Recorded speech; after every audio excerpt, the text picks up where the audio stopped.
This week on Chicago Beer Pass, Nick and I are joined by Afro Beer Chick as we recap our Dark Lord Day adventures in Munster, Indiana. All that and more on this week's episode.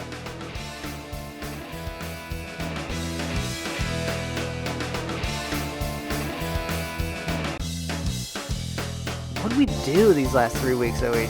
What'd you make it to? Yeah, because, you know, get a cork popped out, boop, it flies like fucking 10 feet. We're like, yeah, let's do it. The legend, Mr. Pete Crowley. I love Pete Crowley, man. How's that beer? It's what you think it is. It'll be like the stuff you hear. You ever go to, every time you go to Floyd's, all the music sounds like this. Raw, raw, raw.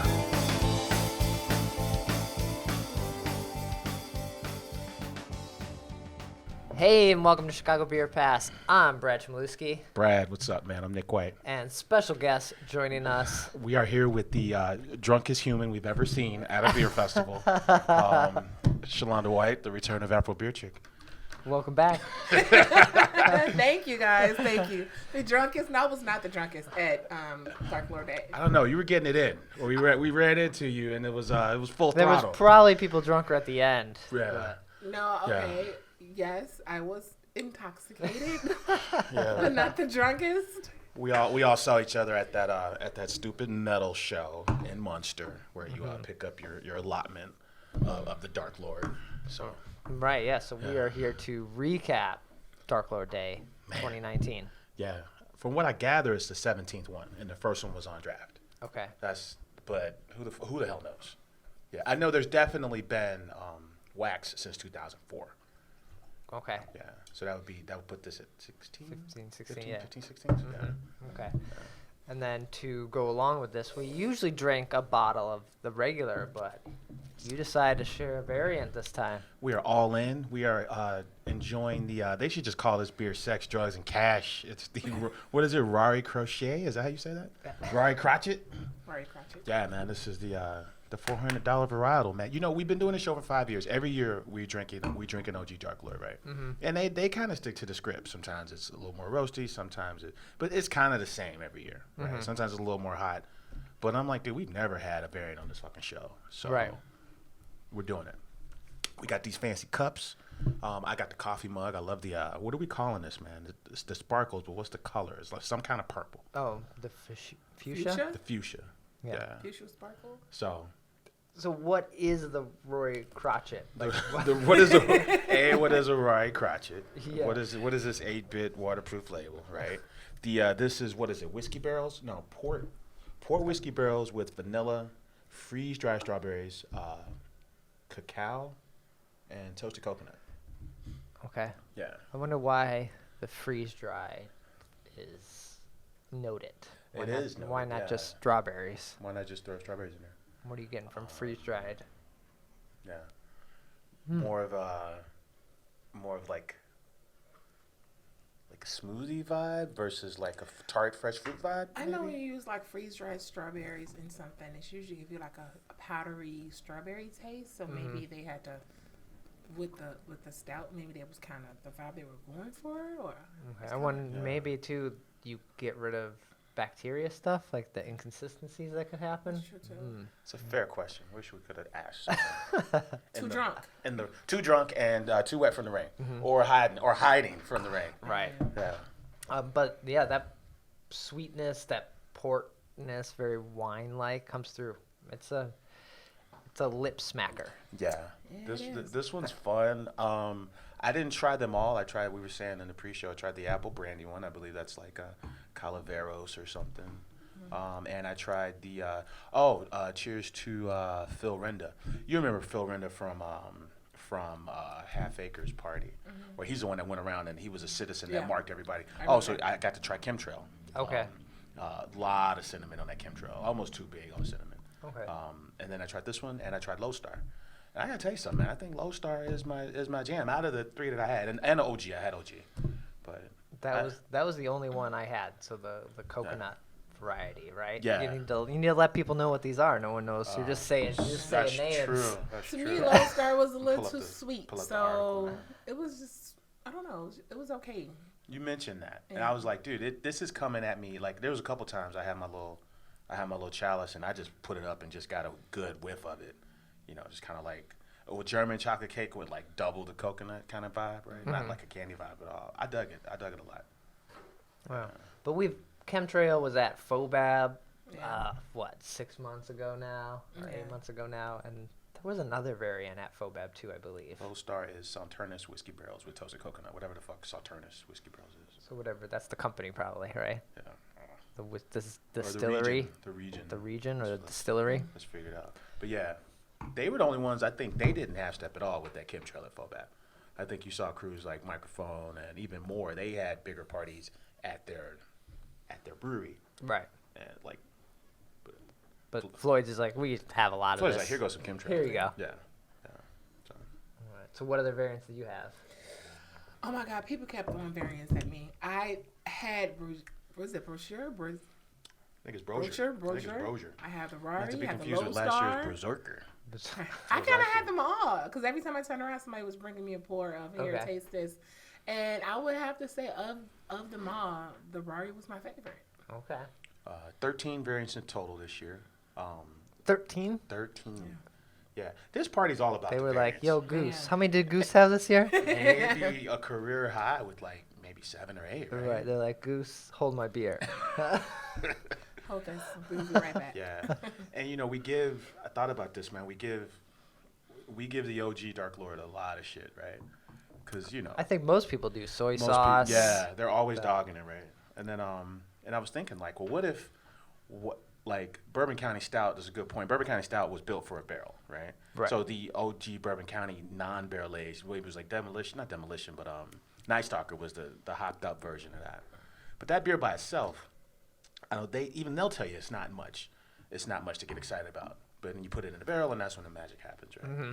So I'm kind of getting the impression like this is the equivalent of non-barrel aged BCS, the OG Dark Lord, right? Like it's okay by itself, but then you have like French Vanilla Militia or if that fucking Hanji, which I really want to try this year, but last year I think that's the best beer they make is fucking Hanji. Okay. You know, I think it's all about the variants. That's all I was trying to say. Until 16 years ago, I'm sure it was someone trying it out.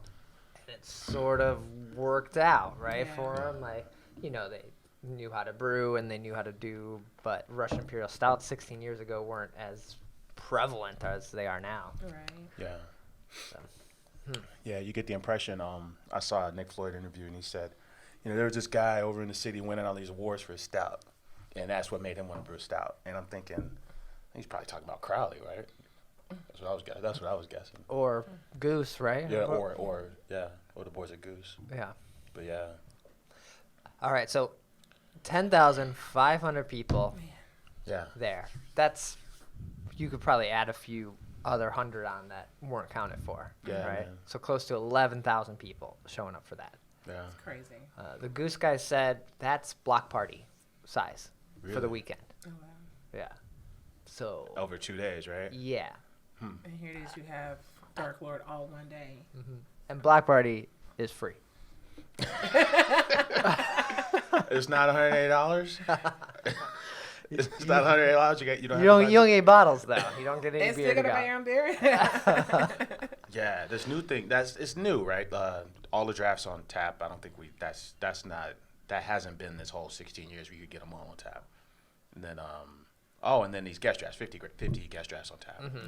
Oh, that's the new standard. Yeah, that was a fun time, man. I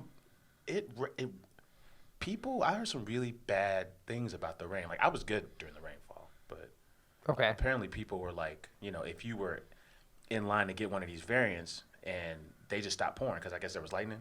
So the staff is like, hey, not only are we not pouring, but we're also not telling you what's the deal.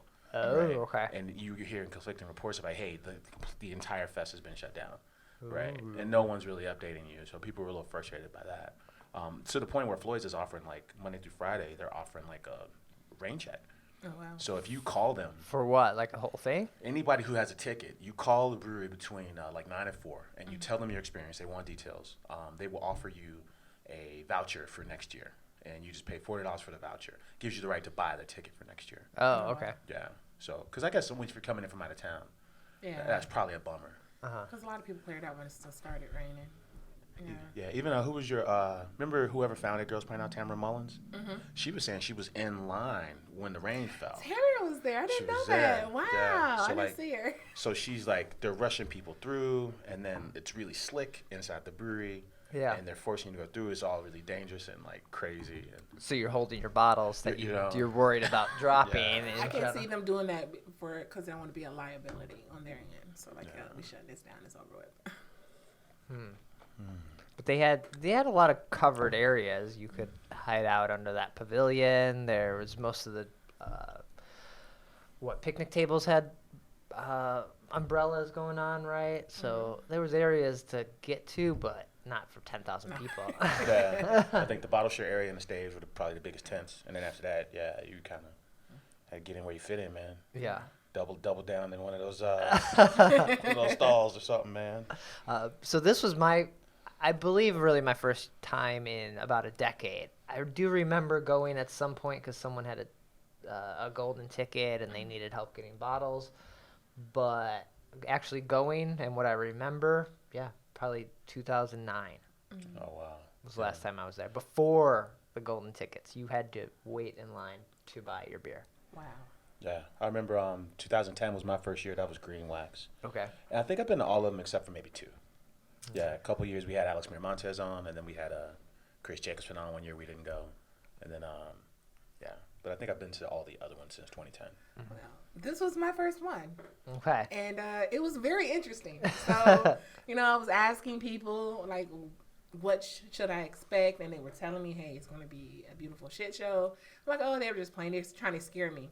That's exactly what it was. I was not ready for some of the things that I've seen. I was not ready.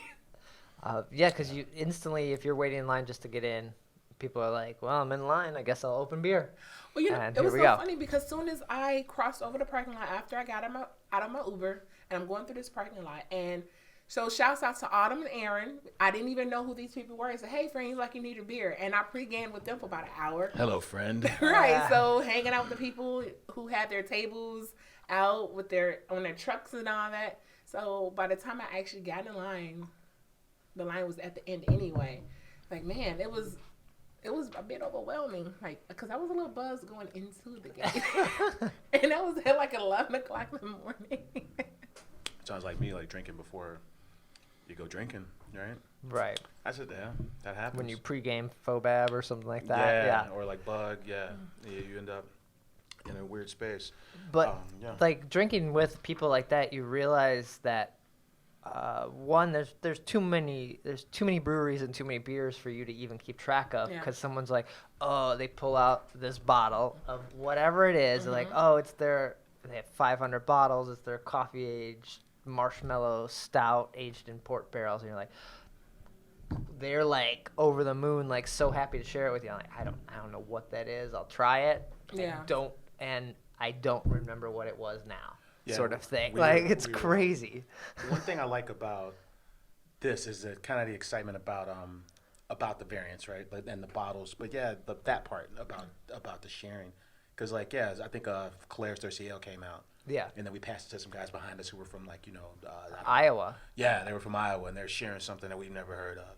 And they didn't know what Haymarket was. Yeah. They didn't know what Claire's was. No, man, this is the dude that created Fobab, man. You got to drink this beer. They didn't even know what Fobab was. Yeah. I was hanging out with some dudes. It was 2 dudes from France. They bought beer from France. And then another guy came from Australia just to go to Dark Lord Day. So I thought that was pretty cool. Wow. And they were sharing beer. And I was like, man, I can't even tell you what it is now because I really don't remember. But I do remember one of them was pretty good. So, if I have to put that out there, try to figure out what it was. But I was just amazed. Like, people are coming in from out of the country to go to this party. I was not expecting that. During the rain delay, I just happened to be next to some cats from Ohio, and they were talking about one of them was a transplant who lives in Ohio now, and he was saying how he was at the map room when they heard that Nik Floyd was brewing this stout, right? Okay. And then so he's talking about the very first Dark Lord Day, and that's when he's the one that said, hey, it's draft only. So I don't even know that, but this is 03, and I know that 04 is when they bottled it, right? For the first time. That was Red Wax in 04. But he's saying it was just 50 people hanging out on some makeshift wooden bench right outside the pub, and they heard at the map room that Floyd was brewing a stout, and they got over there. right? And it's like imagining like that scene versus like what it is. It's a proper festival now. yeah. I know before the golden tickets happened, everyone was basically like, Dark Lord Day is a joke. It's a mess. Like, hire someone to do this. You guys are making so much money, and they did. They scaled up nicely. It is a bit of a mess, right? It's maybe a little bit more than a bit, right? I do like how they like my bottle experience. It was the easiest out of all the ones I've been to. Sometimes that line is just as like dense and pressing as the line for drafts, but this time I rolled right up. Okay. Got bottles rolled right out. The longest line was when we were hanging out for Lodestar and we're breaking out that Bramble. That Bramble was nice until somebody kicked it over. I waited in the line for the Dark Matter merch. That was longer than any beer line. It's like, we're not even getting beer here. We're just getting glasses and barrel-aged coffee that I can get at their store. I was in that line. I was in the line to go take a break, and I was towards the front of me. I was maybe like 6th person from the front, getting ready to get started. And then there's this young lady, and who was the drunkest more than me. She got to pulling off clothes and exposing herself. So I jumped out of line. For what? She was drunk. She was toasted. So I jumped out of line to go help her clothe herself and get her some help, because, there are people coming around her, starting to make a crowd. And I lost my spot in the line. Oh. I was like, I refuse to get back into it. Yeah, the Dark Matter line, you could get those little glasses. You can at the store? No, at the Dark fest. Lord. And I believe that's the only place you can get them, but you can get their coffee variants at the store. Yeah. The cold brew ones. Then they were doing like 4 different barrel-aged coffees, which I don't know if you can get those at their shops. I mean, limited supply, I think. I kind of want to go when the show's over to the one on Belmont and pick up see if they have anything. All the things, yeah. That's the thing. So Brad hit me up. He's like, man, you want some of these little dark matter cups? I'm like, hell yeah, because like to your point, I didn't get any of those cups for almost 4 years. Last time I got those cups was 4 years ago, because they go the fastest. The variants and the dark matter stuff goes the fastest at this thing. It's over. And it's a silly line to wait in, right? Like, your end result is buying a glass. Right. So you have to hope that you're also by people that are sharing beer, so which you usually are at Dark Lord Day. So I was sharing beer with people in line there, but other than that, you're just in the sun or the rain to buy a glass. Yeah. I really like the 8-bit theme over most of the variants this year. They all look like old classic, like Sega and Nintendo video games. Many of them do. Yeah. Yeah, that's cool. Pretty cool. Yeah, and the variant count, man, that was kind of interesting. I really want to try the Mezcal one, and the Mezcal one is only like, these are 1,700, right? I think the most was like French Vanilla Militia at like I want to say 2,500. Right? Okay. But Rari and Lodestar, that's the one with the just coconut. Those are 1,700. But that Reptile Fund, the Mezcal barrel, aged in bourbon barrels and Mezcal barrels, Reptile Fund, 200 barrels. Wow. 200 bottles. I mean, sorry, 200 bottles. Okay. Yeah. All right. And this was, I believe, the first year they introduced this tap to pay kind of thing, right? No, I think that was last year. Oh, okay. So they had a thing where you had a wristband, you could put a code in. I didn't end up going through with this. I just paid with my card the whole time. Yeah. But I think you just sync up your card or add your card, and you have a PIN, and then you just tap the little square kiosks, and you get to go. So you have no idea how much money you're spending. Yeah, water, canned water with like a really funky label, and just like a clear can with just like the waterproof label wrapped around it, like a beer, like a beer bottle, beer can. Yeah, they have that going. You could donate and usually grab a couple cans. Yeah, secondary market for these beers is insane, man. Insane. What are you seeing? Reptile Fund, like 170 for the Reptile Fund. Okay. We were talking about, that day that we talked about Rari's going for 200. We've heard to go as much as 600.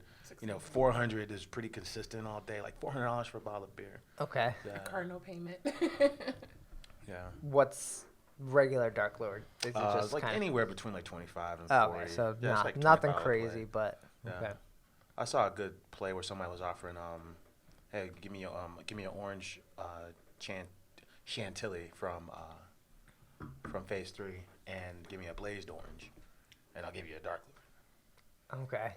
Somebody with a dark lord was asking for those. That's how popular the phase 3 phase stuff. Oh my God, it is so hard trying to find phase 3. I have called every single store on their list, and we're out of stock. We're out of stock. So you haven't had any of it? I haven't had it, and I want to try it so bad. You think it's worth it? I don't know. I keep hearing great things. I mean, I keep hearing all the hype about it, so it's like I really want to try it now. So, I mean, who knows? Dark Lord Day makes me question, like, is it worth it? Is any of it worth it? It's all the amount of good beer. There's so much good beer, right? Mm-hmm. Like there's way less bad beer than there ever was. Like you have most things and you're like, man, that's pretty good. Yeah. So the bar has been raised, and so that's true. How good could phase 3 be versus Alarmist LeJuice that you could just roll up and get cans? I think it's more for me. It's more about the curiosity because I have had like Alarmist and I go to quarter. So it's more about the curiosity of like, damn, I can't get this beer right now, and I really want to try it. What the hell is going on? Why can't I get it right now? FOMO is real, man. FOMO is real. I mean, dude, I think that's part of the adventure. Like all right, so I wanted to go back out. That's tradition, right? Like Dark Lord Day happens, and then that following next 3-day run, they're tapping everything they got, right, from all the variants. So, okay, but then like if you didn't go Sunday, apparently everything was gone except for like OG from the last 3 years. But if you didn't go, they tapped all this stuff on Sunday. I think. Are they still tapping it? That's what I'm saying. I think it's all gone. People were going out Monday, and it was all gone. Oh, okay. But yeah, like even with the phase 3 stuff, or even with these variants, like you don't know what they look like unless you have one, or unless someone shows you theirs. Or with the phase 3 stuff, you don't, unless Brad's got this thing is like if that beer's gone before I can get to the store to get it, that beer don't exist, right? That's Brad. Yeah, it does. I mean, it's a good logic, out of sight, out of mind. It's the same idea with all these people sharing beers from Australia or even Ohio. That's right there. Like, I don't know what that is. I don't care. I've never had 450 brewing stuff. I see it all the time. I had one at Dark Lord Day. I see it all the time on Instagram. I'm like, those look cool. I'm not going out of my way to get this beer. Maybe when I drive to Pittsburgh for this fest, I'm going to have to stop and get some. There is something to be said about the adventure, man. I do like that phase 3. They post all their on the Twitter feed is all about where the truck's gonna go. Okay. Right, and then they got the hype. I love the hype. Mm-hmm. I love the adventure. I love the hunt for the variants. I love the excitement that people have. Or the bummer if you got one of those sweet dessert wine barrel aged ones like we were talking about. But that's the allure of it all has turned into like almost like the shoe game of max profits, like bro. that, right? Max profits. Like we're hanging out at. What was it, at Goose, right before Bug, and people are rolling out like it's nobody's business with like $90 4-packs of BCS coffee, the little 12-ounce bottle 4-packs from 2014. It was like $90, and I'm just seeing them stroll out like it's nothing. Wow. Yeah. I mean, we're at that point. That's a very good point. Like it is very comparable to the hype of shoes. Right. I think for me, I still have to have there has to be a limit. I mean, you get to spend $90 for a 4-pack, or even $60. That's a bit much. Right, I'm tapping out at that point. Yeah, I saw you post on Twitter about like what's your limit on your 4-pack? Yeah. And I said I saw Solemn Oath for what was it? Did I say 7 or 80? 80 for a 4-pack? Of Solemn Oath barrel aged beer, right? What's was it 60 or 80? 60 or 80? I forget. Imagine this was 60 plus tax, so it's like, no, I'm still not doing it. All right, I'm going to get some goddamn tequila at that point. Yeah, you go get a good bottle of bourbon. Actually, you can get damn near two bottles of bourbon and call it a day. So, what was your favorite part about Dark Lord Day, Shalonda? Okay, the sober part. The sober part was my favorite part. The sober part when I was actually no, it was the bottle shared. It was just basically just. The different beers, don't ask me what I had, but the different beers that I had, how friendly everyone was. And then, it was, I don't know, just trying different beers from different states that I had never even heard of. Like, I had never heard of 450, but I did try it, and it was pretty good, especially the slushy. I want to say they're in, like, Indianapolis or something, right? Yeah. They make a lot of the cereal beers or and a lot of haze.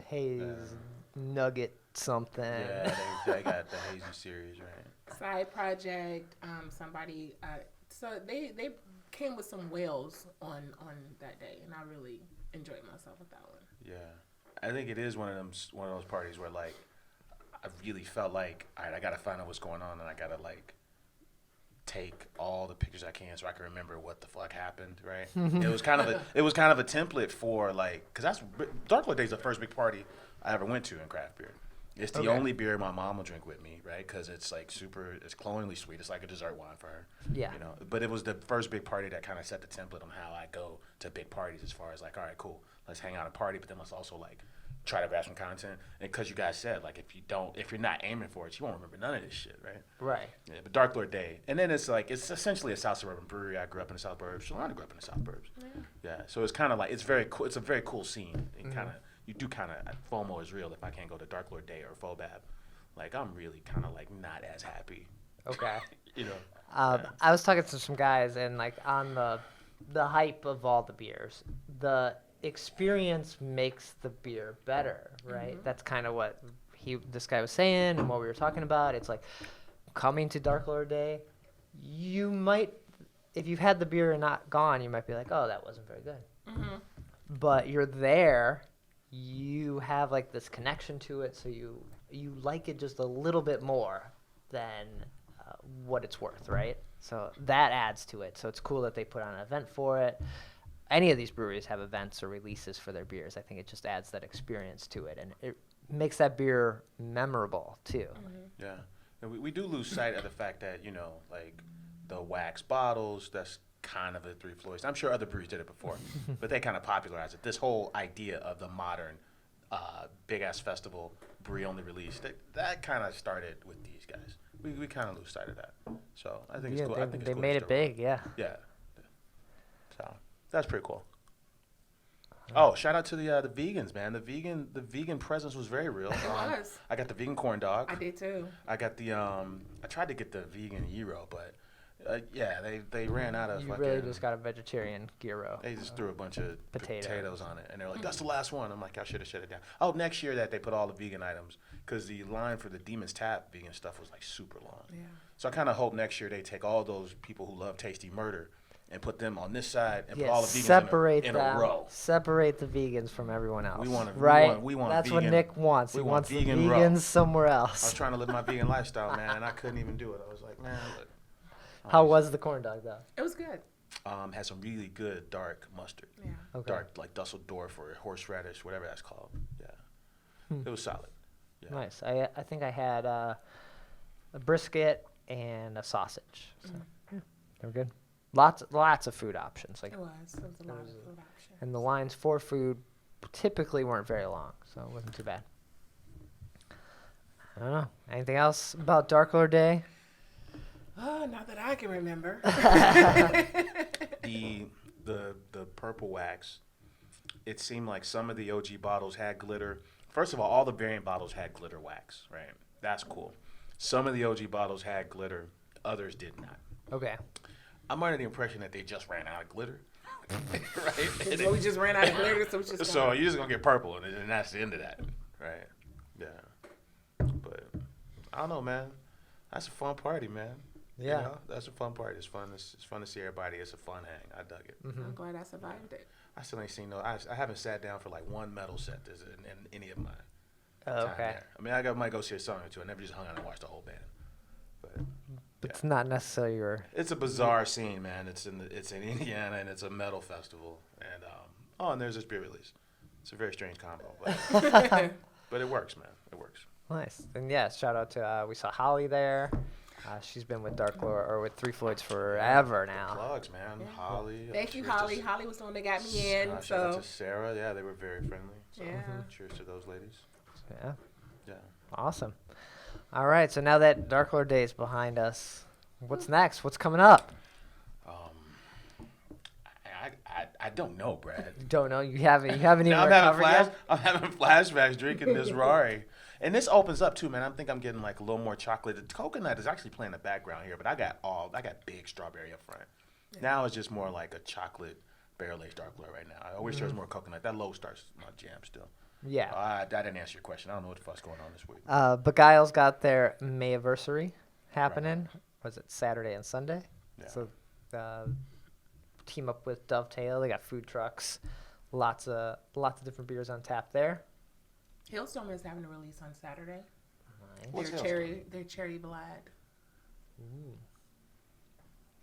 I think I've had any of the Vlad series. Coconut Vlad's the one. Oh man, that's amazing. I've been chasing a good coconut stout ever since that one. I have not found one that comes close to the What one about like it. Low Star? No, it still does I'm not. the only one on the Low Star It train. did, no, It I'm was sorry. fine. I don't know. It was okay, but no, that coconut Vlad no one has been able to touch it for me yet.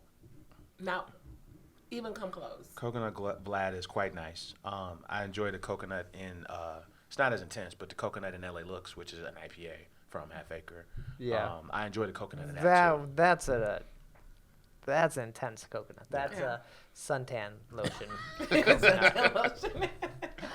Yeah. It is LA Looks, so makes sense. All right, so you got Mayversary. Head over there, grab some, non Russian Imperial Stouts. Although Beguile's got that flannel pajama series. That's a porter. Is that? I want to say that's an oatmeal stout. Oatmeal stout, yeah. Yeah. Then there's a barrel aged version. Yeah. Yeah, so they might have that around.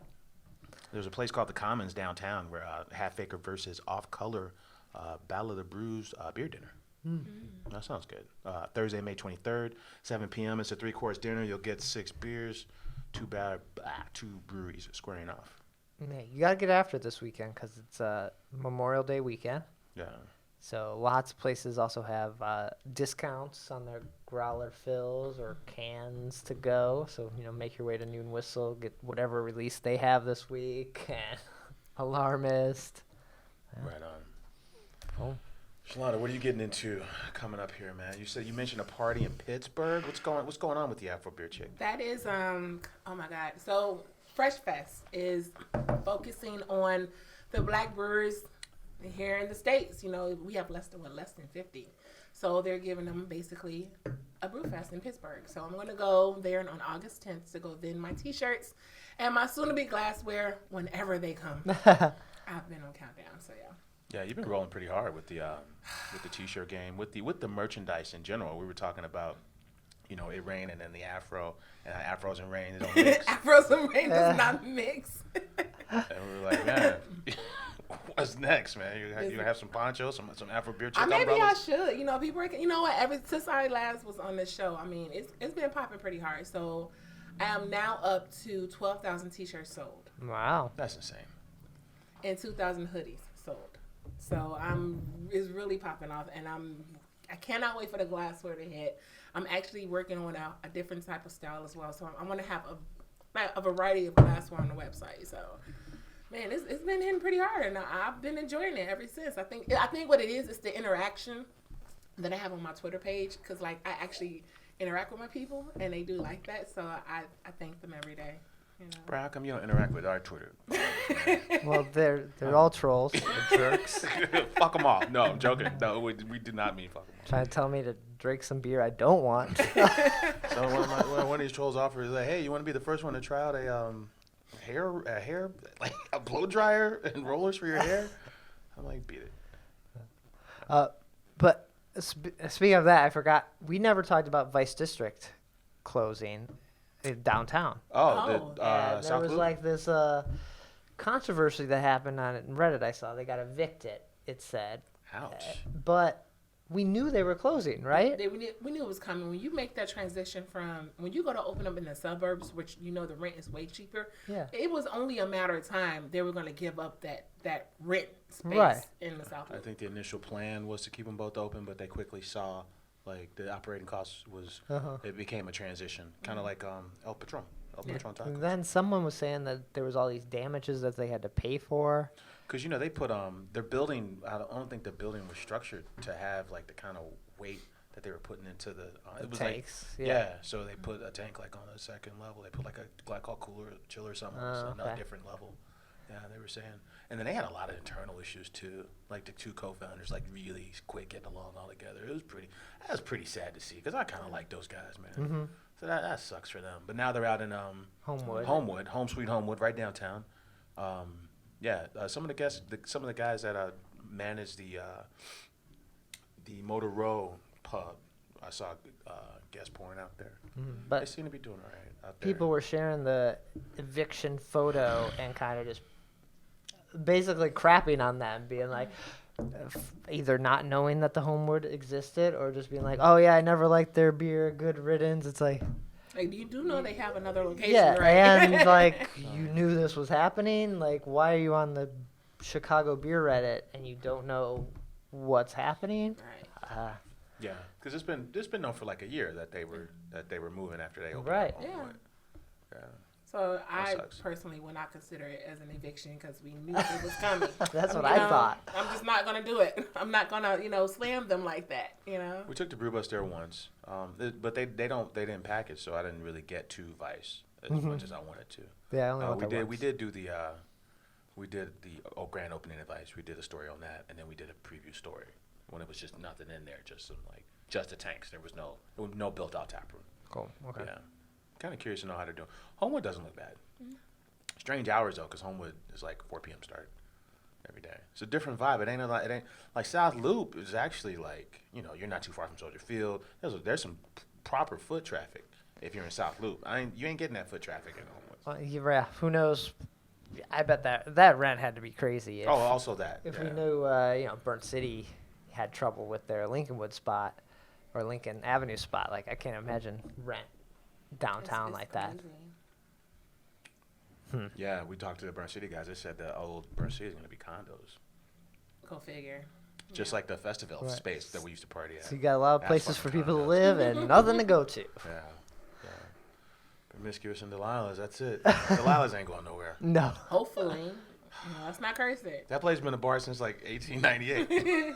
Let's not curse it. Yeah. Cool. Anything else before we get out of here? We got a little bit of news. Oh man. yeah. What's been happening? Cheers to the good folks at Pollyanna. They announced their third location. Okay. So Rosalie is their one location, and then Lamont is another one, and now they're in St. Charles. Oh, wow. Yeah, St. Charles. That's like edge of the earth. Far away. Situation. Far away. Far away. But they're right by Penrose. Yeah, it's out there, but it's off the Fox River. And yeah. then they're not like just a hop skipping away from Energy City. Batavia's right there. Yeah, home of the nuclear reactors. No. Energy That is incorrect. I saw him at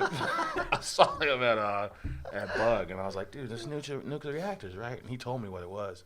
I was like, yeah, so it's, yeah. And I still just remember it being a nuclear reactor out there. Miller Coors was in the news, man, because there is a former Miller Coors marketing executive who pleaded guilty to defrauding Miller Coors, based right downtown, next to Sears Tower, out of $9 million over 10 years. The 60-year-old dude pleaded guilty to wire fraud because over a decade he was creating these parties and invoicing Miller Coors for them, but they were fake parties. He never threw the fucking party. Oh, wow. Awesome. Dude. I'm like, yeah, so he would build a company for promotional events that did not occur. Yeah. $1 million a year. Spent 31 years working his way up to a vice president job at Miller Coors. Then to just be like, I see a hole here. He was getting his severance package early. Yeah, so $8 million. He is going to serve 48 months in prison. Of course. Stole $8 million and going to serve 48 months. That's like nothing for them. I'm sure that's like a $10, day, you know. a day of sales. This is my favorite quote. He's like, "My life has changed. It's changed forever." He's got a good lawyer, man. He only got 48 months. Those white collar crimes. Yeah, that's funny. The good folks at Crystal Lake, they are brewing the house brew for the Hancock building. It's Cool. called Top Brew View. Nice. Yeah, Okay. it's a golden wheat ale, just in time for summer. Yeah, Sounds and good. you can find it exclusively at the Signature Room. That's Cool. That's the bar at the top of the Hancock. I have never gone to the Signature Room. Took my mom there once for Easter. Okay. They do a legit brunch. Their brunch is very legit. Yeah, so I like that place. Nice. All right. Yeah. We talked about the $60 barrel aged release from Microphone, right? Microphone, Yeah, that was the s'more cowbell, barrel aged s'more cowbell. Oh, not the smells like beans. No, Spit it wasn't. Back? It wasn't. That a one bean blew up spreader. on Instagram this week, right? Yeah, no, that's this one. Oh, that's this one. It's more cowbell because it gushed. Like it was like we were talking about the price point, and then people were posting. Well, Microphone kind of said, "Hey, if you have issues, let us know." But there's so much sugar in it that something might happen, so keep it cold. And people were response to that were, "Hey, it is cold and it still gushes when you open." And it's a $60 fork. I don't want to hear there's so much sugar in here. That's not appealing, yeah. Like, I already know all of these have a lot of sugar. You don't have to, like, remind me. This is not making me excited. Basically, this beer is sweet as hell. Yeah. Maybe even sweeter. Yeah. We're all going to be fucked when the feds force breweries to put calories on. Isn't it next year? Man. I thought all beers will have the labels on. I'm never going to read the calories. I don't do it now. I'm never going to do it because I don't need that type of negativity in my life. I bet they dropped about 30% beer sales. Dude, it's tough, man. I remember when Tom Quarter was at Goose, he said and they're 16-ounce bottles now, but the 12-ounce bottle of Bourbon County Stout had 500 calories and a pound of grain in every bottle. I don't think it's going to really mess with sales. I mean, people already know that these beers are high in calories. I mean, think about it. If the price is... No, I don't think people do, man. I don't think it's the calories. I think when you're like, it's 500 calories, that means it's 2 Cokes. So you're drinking 2 Cokes worth of sugar. Like, there's the sugar level that's going to get people like, no way. But it's beer, and I'm okay with that. I haven't put that sugar level is who cares about the calories? The sugar level that's like so bad, and I think you'll see a lot of low sugar stuff happen. Damn those light beer kind of things, or rice beer. That's going to be my next Twitter question. When the calories hit the bottle, would that deter you from buying more beer? But you need to know what they are, right? So. Yeah. I don't need to know. I don't want to know. I'm going to buy it blindly. I'm never going to seek out how many calories are in the beer. If there's 500 in Bourbon County, what do you think sit here? Oh, dude. Man, probably like 15? 1,500. Coca, yeah. Easy. In our Dark Lord variant. Man, cheers to the good folks at Goose Island. They turned 31 this year. Mm-hmm. They surprised founder John Hall by replacing that sterile granite bar at Clybourne with the original bar. The big, cool oak. No. They didn't do that? No, they put it in the barrel warehouse. Wait, so it's not at Clybourne? No one can go to it unless you are there for events. What kind of shit is that? They didn't put it at Clybourne? No. Oh, I don't think so, unless I wasn't clear on the story. Yeah, I thought they surprised them by replacing the bar at Clybourne with the original bar. I thought it was just at the Goose location. That's a private joint. Yeah. Yeah. I mean, it would mean more if it was at Clybourne. That sucks. Oh, and also Keith Gavitt, man. Keith Gavitt got promoted to brewmaster at Goose Island. He's one of the original brewers pre-sale to AB. His wife actually is responsible for the recipe for Jillian, one of the sisters. Nice. I think it was modeled after like some strawberry ice cream she made with like white peppers in it. Yeah, I like Keith Gavin, man. We hung out with him in Idaho at Oak Mountain Farms. Okay. He was my interview there. They round robined you with a bunch of folks, and I got to sit down with Keith. Cool. Yeah. So cheers to him, man, and cheers to Chicago's oldest brewery, man. 31. They need to put that goddamn bar at Clybourne if it's not there. Ouch. Now they can do the 31 too beer. I see what you did there. All right, we should get out of here. Shalonda, where can people find you? Get in touch. Afro Beer Chick on Twitter. She's always engaging. Check that out. Yes, I love my Twitter people. You can follow us on Twitter, but we're not talking to you. We're not engaging. I'll talk to them. I'll talk to you guys. Just come to my Twitter page. We'll talk. But Nick, you're always posting stuff. Where people find you, Right get in touch. Man. I'm on Twitter at Nicosio. I'm on Twitter at BRad. And then we're on Instagram, though. Always posting up there. Sexy. Chicago Beer Pass on there. Website, chicagobeerpass.com. Everything gets posted there. Links to iTunes, Stitcher, and the YouTube version. And we'll be back next week with another episode. Take care. Cheers. Cheers.